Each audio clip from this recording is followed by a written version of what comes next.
A number that appears very frequently in the Bible is the number 3. Now, many times the same number can convey a few different things. For example, in the study of the number 3 that we're embarking in now, the number 3 relates to revealing or testing. Now, testing and revealing are closely related. Why do I say that? Well, a teacher, for example, will give to his or her students a test in order to reveal and to discover what the students have learned from these lectures, from this course. And in the same way, when the number 3 appears in the Bible, it is for the purpose of revealing something. And sometimes a person is tested in order to reveal something specifically. Let me give you some biblical examples. And let me emphasize biblical examples because the significance of the numbers are only found in the verses in the scripture, meaning this: we can't apply the significance of biblical numbers to other aspects of our life. This is wrong and dangerous. And again, we're not talking about Gematria, the numerical value of words. This is something that I do not agree with. But when we look at numbers in the Bible, we see something. In regard to the number 3, we show it reveals a message. It is a testing for the purpose of revelation. And here's the example: Jonah. Jonah was given an assignment. He didn't want to do it. And he wanted to flee from the presence of the Lord. And God tested that. Does he really want to flee from the presence of God? And Jonah was placed in the belly of a fish 3 days and 3 nights. Did he really want to flee from the presence of the Lord?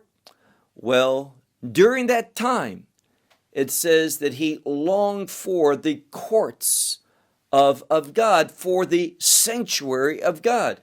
Who's in the sanctuary of God? God. Jonah was proven to be false.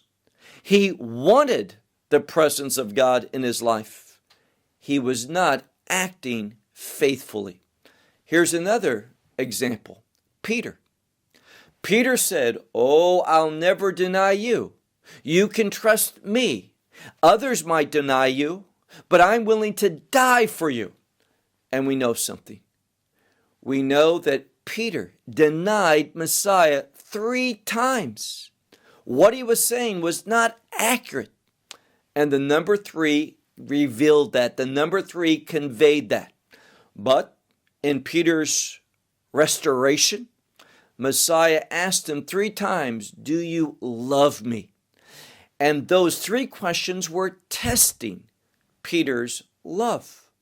They were confirming, they were revealing to the reader, yes, Peter had changed. Peter was a new person. He wasn't the same one that he was when he denied him before the resurrection. That resurrection had caused Peter to become new. It revealed it to us. And we see many times in the scripture, something takes place in the 3rd year of a particular king. And what follows is quite revealing, quite informing.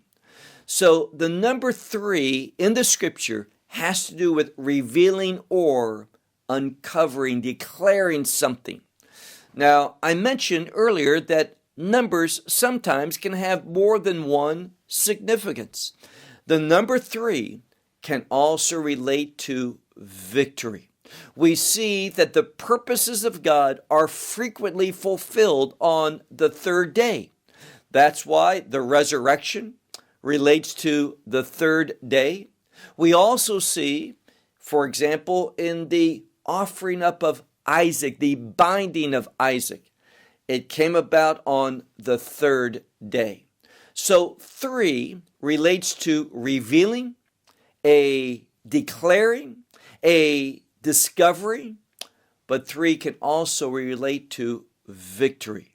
So when the Bible says that Messiah rose from the dead on the 3rd day, it reveals the life that he is able to give to his followers, but it also speaks of that type of life, that quality of life. It reveals that, which is a victorious life. So I would invite you, look and take the time to do a study of the number 3 in the Scripture.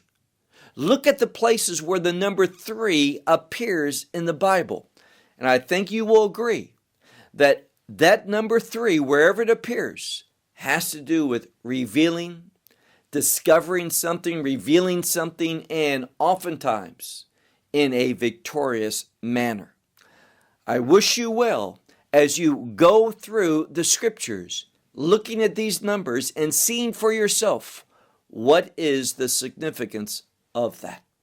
Until next time, shalom from Israel.